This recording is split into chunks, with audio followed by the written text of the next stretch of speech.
श्री गुरुभ्यो नमः।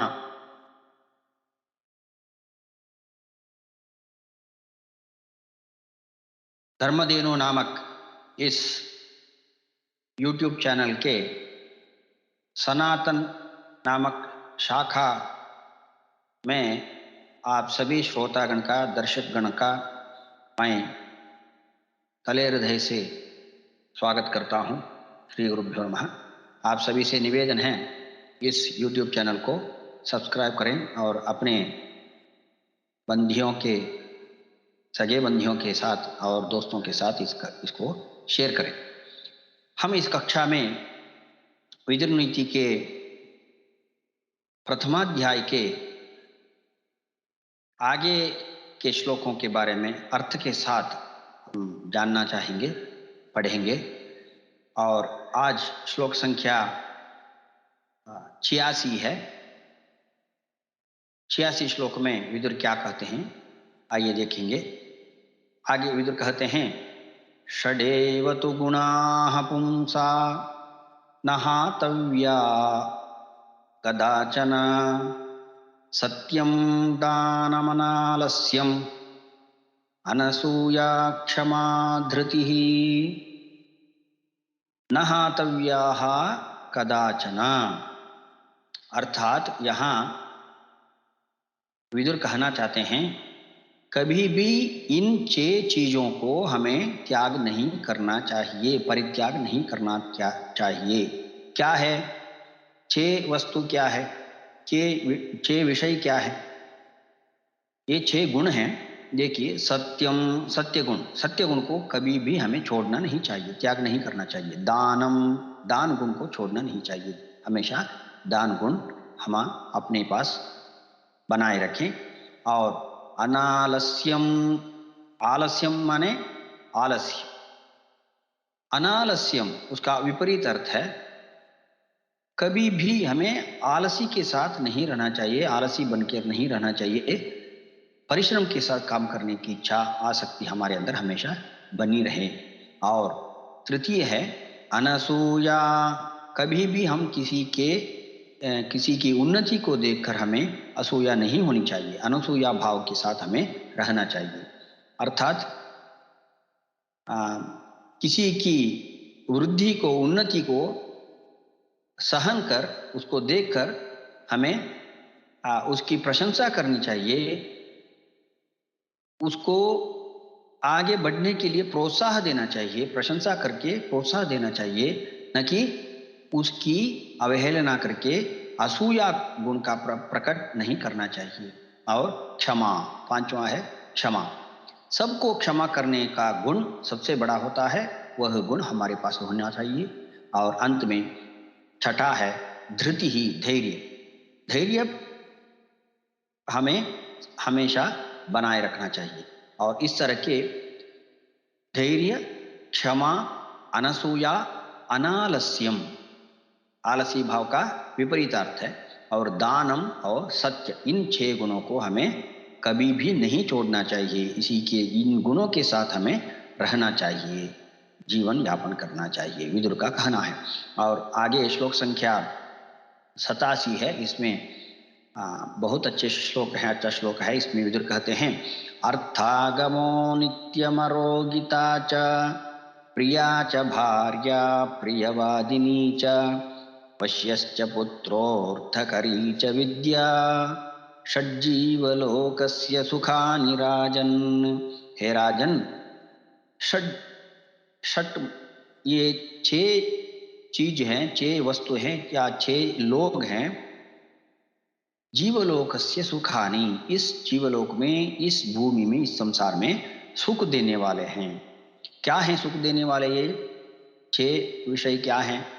अर्थागमः, हमेशा धन आते रहे, पैसा रुपये आते रहे, उसमें कोई कमी न हो। अर्थागमः, अर्थ शब्द का अर्थ है धन।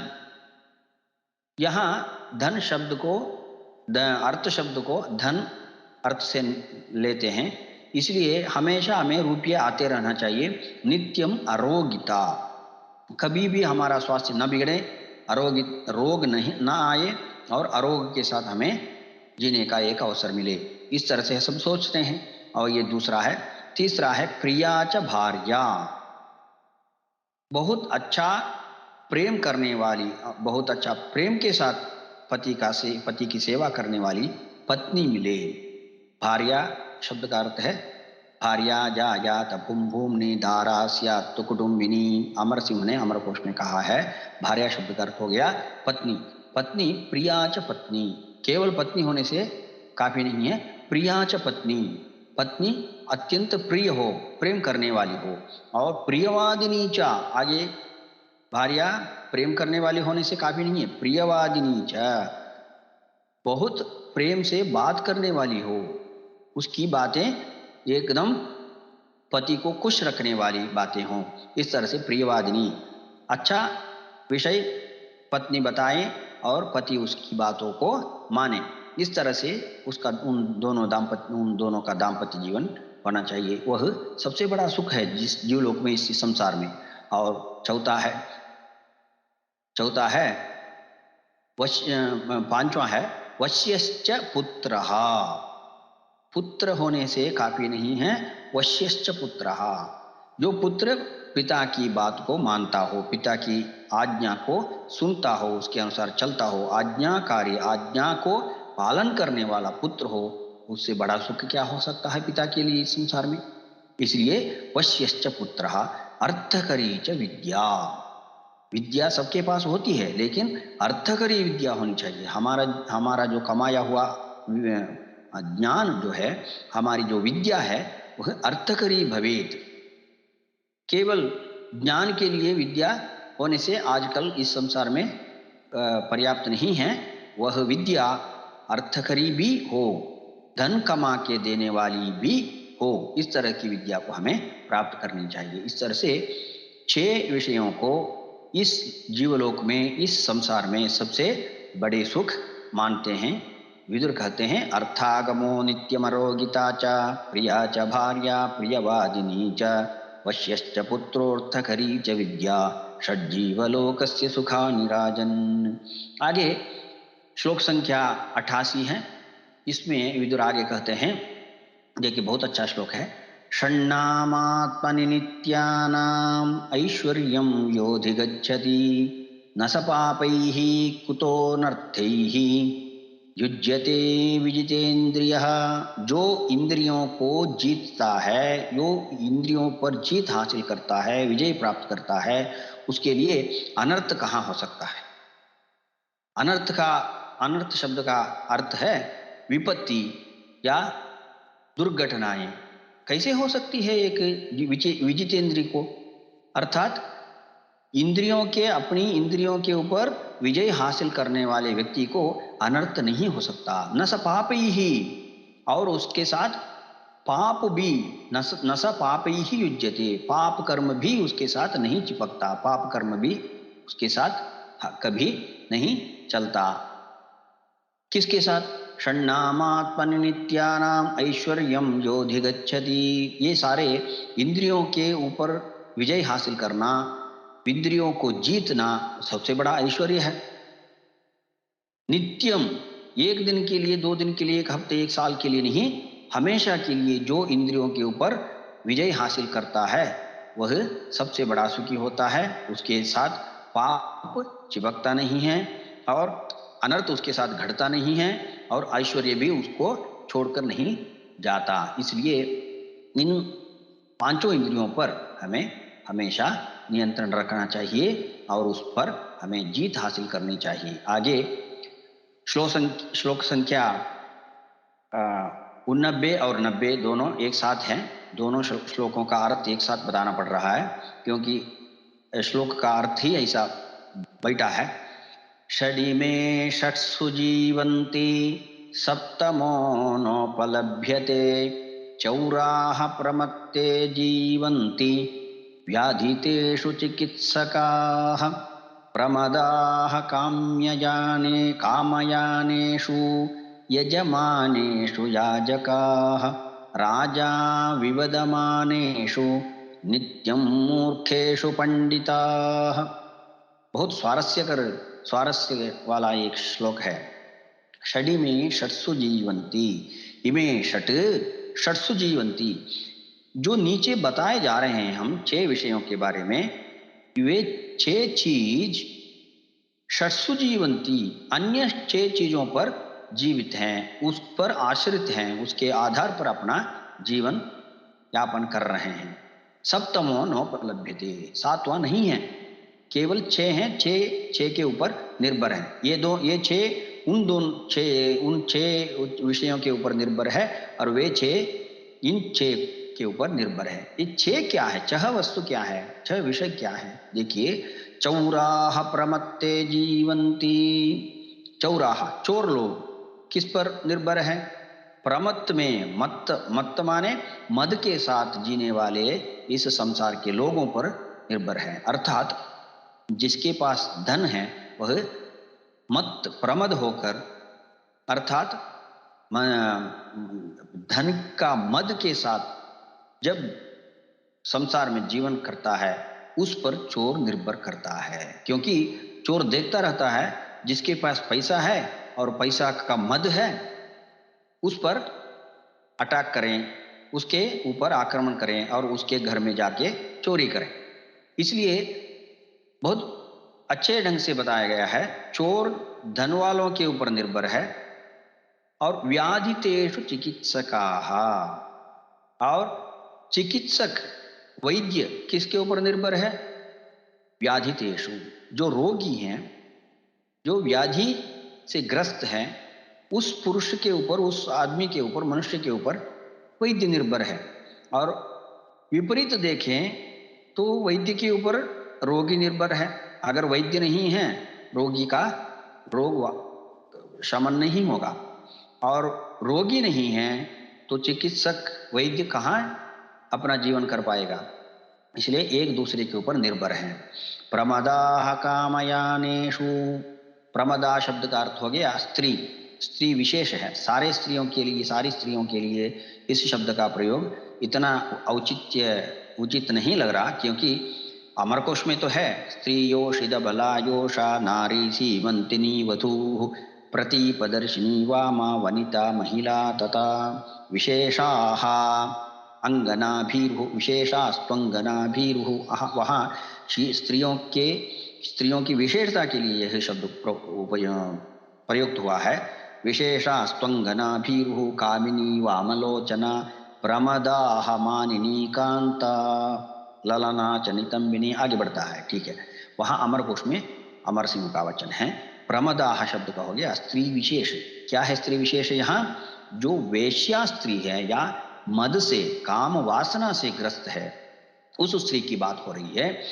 प्रमदाः कामयानेषु निर्भराः, जो कामी पुरुष है उस पर प्रमदा स्त्री निर्भर है, और प्रमदा स्त्री के ऊपर काम वासना से ग्रस्त पुरुष निर्भर होता है।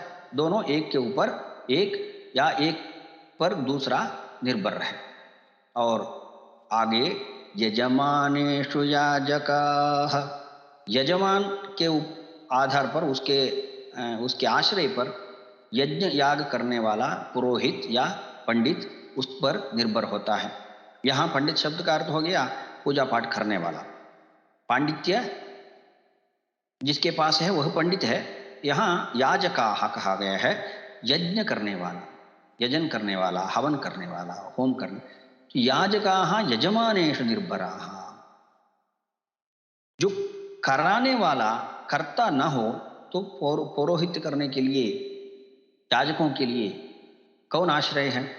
इसी तरह अगर याजक नहीं है, यज्ञ करने वाला नहीं है, पंडित नहीं है, तो यजमान कैसे अपना धार्मिक क्रियाएं कर पाएगा? इसलिए एक दोनों के ऊपर, दोनों दूसरे पर निर्भर हैं। और राजा विवदमानेषु, जहां विवाद चल रहा है वहां राजा का काम है। यहाँ राजा शब्द का अर्थ थोड़ा विस्तार से लेना चाहिए। जो नेता है, राजा हो या नेता, नेता का काम कब आता है? जब विवाद चलता है, वहां नेता का काम है। झगड़े को शमन करने के लिए नेता पहुंच जाता है या राजा आता है। इसी तरह विवाद करने वाले अपने झगड़े को, अपने विवाद को शमन करने के लिए किसके पास जाता है? राजा के पास जाता है। तो विवाद का आश्रय राजा है। राजा विवादियों के ऊपर आश्रित है। और अंत में छठा है ये, नित्यम मूर्खेषु पंडिताः, मूर्ख पंडितों के ऊपर आश्रित है, पंडित मूर्ख के ऊपर आश्रित है। अर्थात जहां मूर्ख नहीं है वहां पंडित की प्रशंसा नहीं हो पाएगी। जब मूर्ख हैं, सभा में हो या समाज में, मूर्ख होने पर ही पंडित की असली गरिमा दिखती है।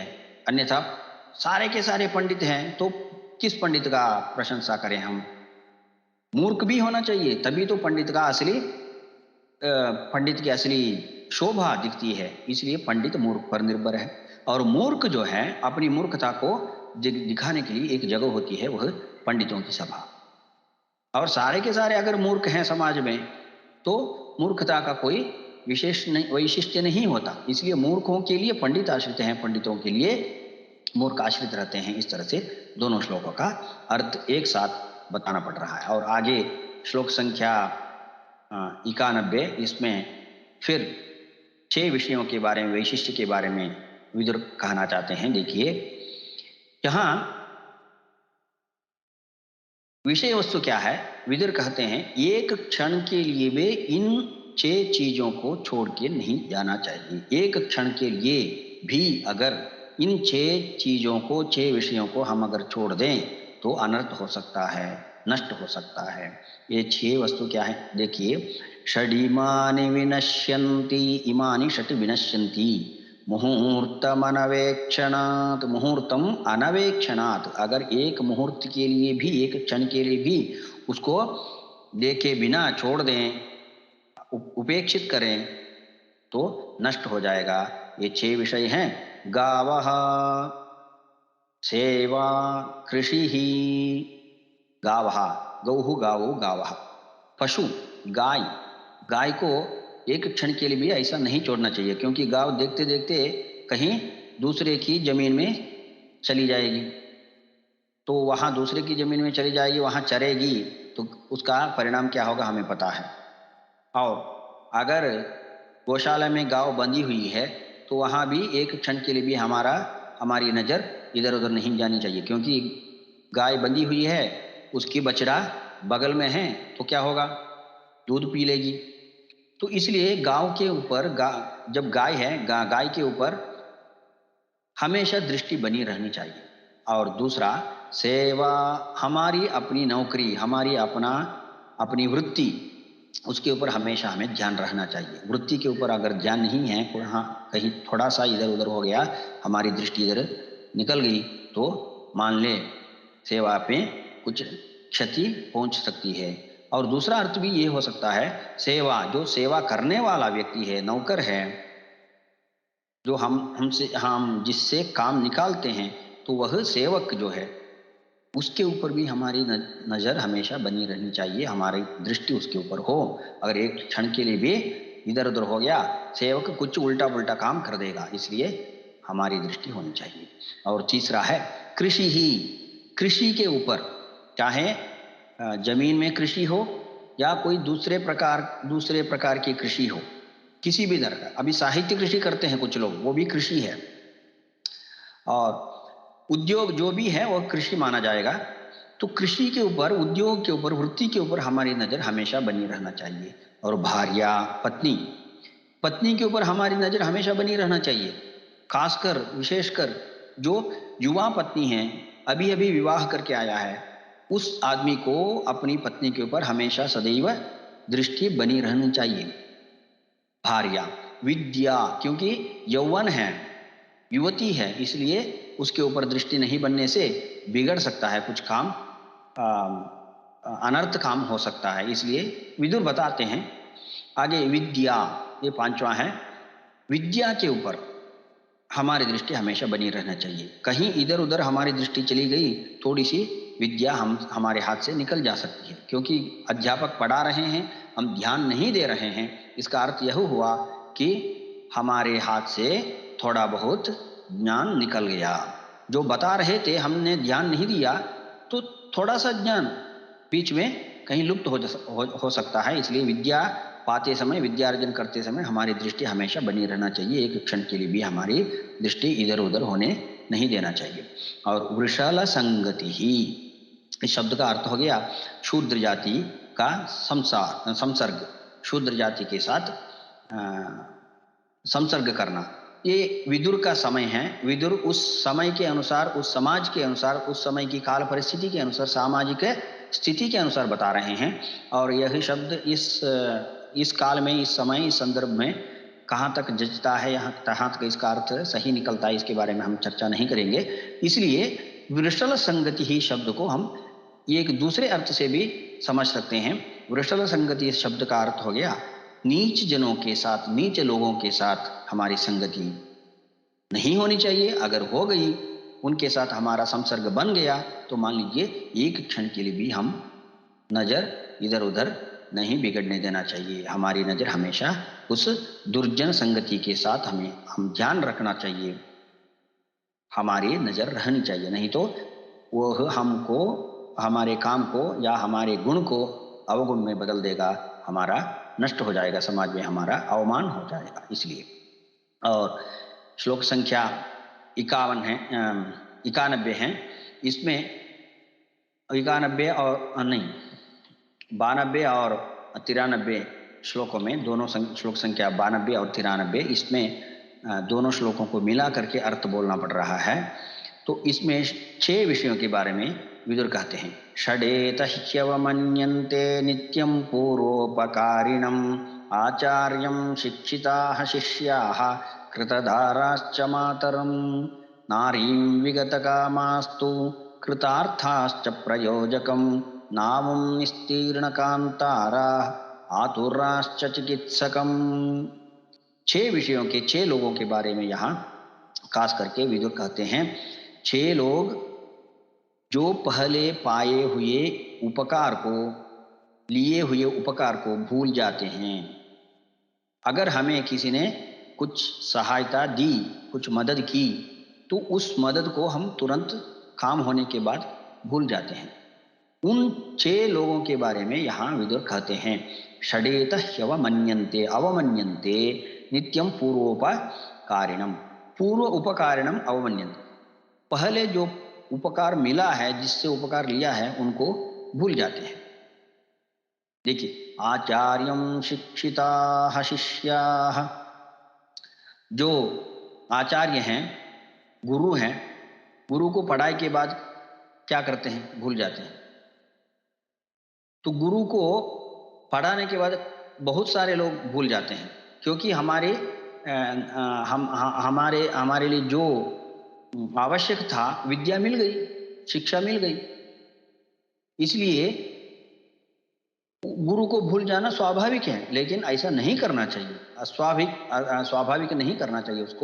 उसको गुरु की मर्यादा बनाए रखना चाहिए। शिक्षा पा गए और गुरु को भूल गया, इस तरह से शिष्य को नहीं करना चाहिए। और दूसरा, कृतदाराश्च मातरम, जो विवाह के बाद पुत्र क्या करता है? अपनी माँ को भूल जाता है। समाज में हम देख रहे हैं, जब तक विवाह नहीं होता, माँ के ऊपर प्रेम बनाए रखता है। विवाह होने के बाद वह प्रेम जो है पत्नी के ऊपर चला जाता है और माँ को भूल जाता है। कृतधाराश्च मातरम। और तीसरा, नारीं विगत कामास्तु, जो काम हो जाने के बाद नारी को भूल जाते हैं। जो काम वासना से ग्रस्त पुरुष नारी का उपभोग करके भूल जाता है, उसके बारे में यहां बताया जा रहा है। नारीं विगत कामास्तु, जब काम हो गया, विगत कामहा, वह पुरुष नारी को, स्त्री को भूल जाता है।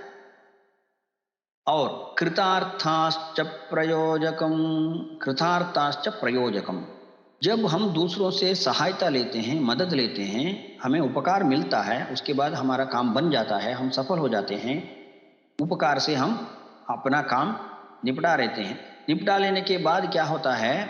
उस उपकार किए हुए, मदद किए हुए आदमी को हम भूल जाते हैं, जिससे हमने सहायता ली थी। उस आदमी को, व्यक्ति को हम भूल जाते हैं। कृतार्थाश्च प्रयोजकम, हमारा काम बन गया, अभी उस आदमी से क्या मतलब है? इस तरह से नहीं करना चाहिए। और नावम निस्तीर्ण कांतारः, जब नदी पार करने के लिए नाव का उपयोग करते हैं, नदी पार करने के बाद नाव को भूल जाते हैं। यह स्वाभाविक रूप से हम करते हैं। आजकल नाव पार करने के लिए नदी पार करने के लिए नाव का उपयोग हम नहीं करते, क्योंकि नदी नहीं है। सबसे पहले पार करने के लिए वहाँ पानी नहीं है और नाव की आवश्यकता नहीं है। आजकल ट्रेन है, बस है या हवाई जहाज है, जो भी है। फिर भी उस समाज के अनुसार, उस परिस्थिति के अनुसार विदुर का जो वचन है, नावम निस्तीर्ण कांतारा, नदी पार करने के बाद जिस तरह से नाव को हम दूर कर देते हैं, उसको भूल जाते हैं। और आखिर अंत में आतुराश्च चिकित्सकम, आतुर, आतुर माने यहाँ रोगी, जो व्याधिग्रस्त पुरुष है। पुरुष शब्द का यहाँ केवल पुरुष अर्थ नहीं लेना चाहिए, स्त्री भी हो, दोनों को मिला करके पुरुष शब्द का प्रयोग होता है हमेशा। आतुराश्च चिकित्सकम, जो रोगी है वह दवाई लेकर आता है और रोग शमन हो जाता है, गुण हो जाता है, उसके बाद चिकित्सक वैद्य को भूल जाता है। और हम कह सकते हैं रोग उपशमन होने के बाद वैद्य से क्या मतलब है, स्वाभाविक है, लेकिन वैद्य को नहीं भूलना चाहिए। वैद्यो नारायणो हरिहि, वैद्य कौन होता है? नारायणो हरिहि, जो नारायण है, हरि है, महाविष्णु है, वह वैद्य है। वैद्य भी नारायण का स्वरूप है। इसलिए हम चिकित्सक को, वैद्य को नहीं भूलना चाहिए। आज हो गया, आज रोग शमन हो गया, लेकिन कल दूसरा रोग आएगा तो वही वैद्य के पास जाएंगे ना।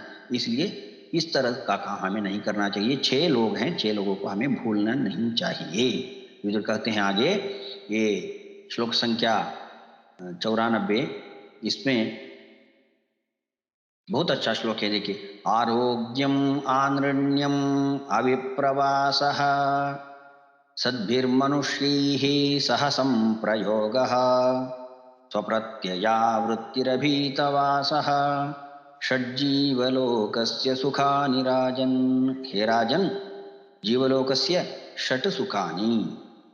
हे राजा, यहाँ इस इहलोक में, इस भूलोक में, इस जीवलोक में 6 सुख हैं, 6 प्रकार के सुख हैं। क्या है? आरोग्यम, सबसे पहले आरोग्य, स्वास्थ्य, बहुत अच्छा स्वास्थ्य अगर मिले तो उससे बढ़कर सुख कौन हो सकता, क्या हो सकता है। दूसरा आनृण्यम, अगर हमें किसी से ऋण नहीं है, किसी के ऋण भार हमारे ऊपर नहीं है, कर्ज नहीं लिए हैं, तो उससे बढ़कर कोई सुखी हो सकता है क्या?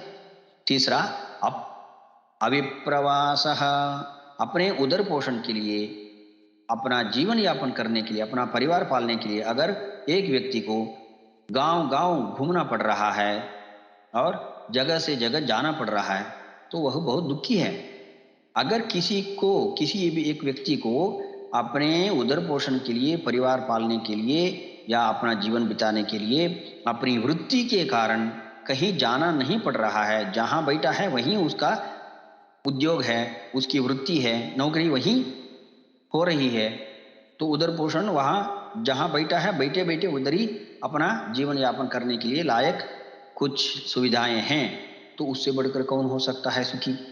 और चौथा सद्भिर्मनुष्यैः सह संप्रयोगः, सद्भिः मनुष्यैः सह संप्रयोगः, अच्छे लोगों के साथ, अच्छे सज्जनों के साथ, अच्छे लोगों के साथ संसर्ग हो गया, संप्रयोग हो गया, सहवास अच्छे लोगों का हो गया, मिल गया, सज्जन संगति ही अगर मिल गई, तो उससे बढ़कर कौन सा सुख हो सकता है। ये और एक अन्यतम है स्वप्रत्ययावृत्ति ही। देखिए, आजकल हम आत्मनिर्भर की बात करते हैं। विदुर उस समय, विदुर ने ही कहा है आत्मनिर्भर की बात, उस समय द्वापर युग में ही हुई है। देखिए, स्वप्रत्ययावृत्ति ही, जो अपना जीवन यापन करने के लिए स्वप्रत्ययावृत्ति ही, स्वयं कुछ रास्ता निकालता है या कुछ अपनी वृत्ति के लिए अपना कुछ प्रबंधन कर लेता है, तो उससे बढ़कर सुखी कौन हो सकता है। अर्थात अपनी वृत्ति के लिए, कुछ धंधे करने के लिए दूसरों के ऊपर निर्भर जो न हो, जिसको दूसरे के ऊपर निर्भर करना न पड़े, वह सुखी है। और अभीतवासः, जिसके पास कोई भय नहीं है, निर्भय से जो वास कर रहा है। हम देख रहे हैं आजकल हमारे देश में कहीं कहीं, किसी किसी कोने में, किसी किसी सीमावर्ती इलाके में आतंकवादी घुस रहे हैं, आक्रमण हो रहा है।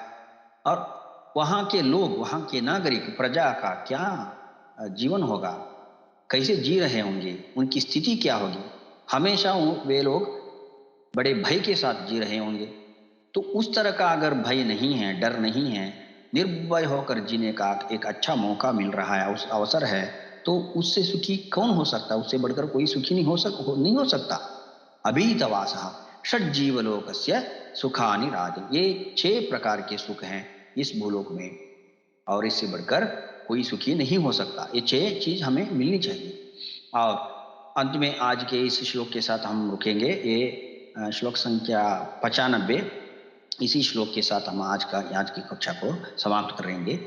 तो ईर्षुः गृणीन संतुष्टः, क्रोधनो नित्यशंकितः, परभाग्योपजीवी च षडेते नित्य दुखिताः।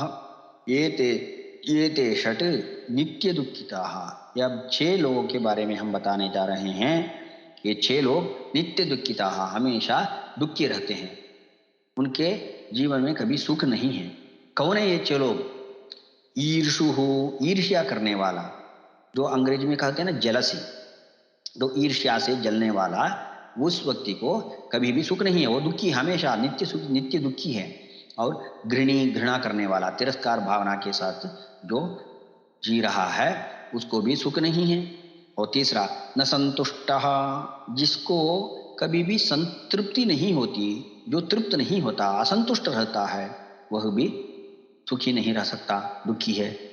और क्रोधन, जो कुपित हो जाता है, हमेशा कोप के साथ रहता है, कुछ भी बात करें उसके पास जाकर के तो कुपित हो जाता है, क्रोध उसका स्वभाव बन गया, तो मान लीजिए उसको भी सुख नहीं है, वो नित्य दुखी है। और नित्य शंकितः, हमेशा शंका के साथ रहता है। शंका माने संशय, संदेह, संशय के साथ जो जीता है, हर प्रकार के काम को हर व्यक्ति के पास, हर व्यक्ति में वह संशय की दृष्टि से देखता है, तो उसको भी सुख नहीं है, वह नित्य दुखी है। और अंत में परभाग्योपजीवी, दूसरों के भाग्य पर अपना जीवन यापन करता है।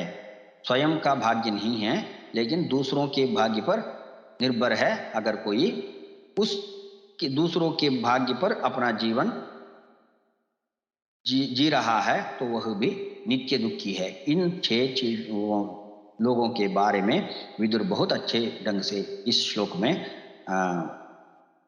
उपस्थित किए हैं। नित्य दुखी कौन है, इसी श्लोक के साथ हम आज की इस कक्षा को समाप्त कर रहे हैं।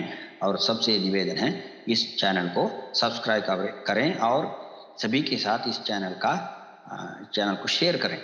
इसी के साथ नमस्कार के साथ समाप्त करते हैं। श्री गुरुभ्यो नमः।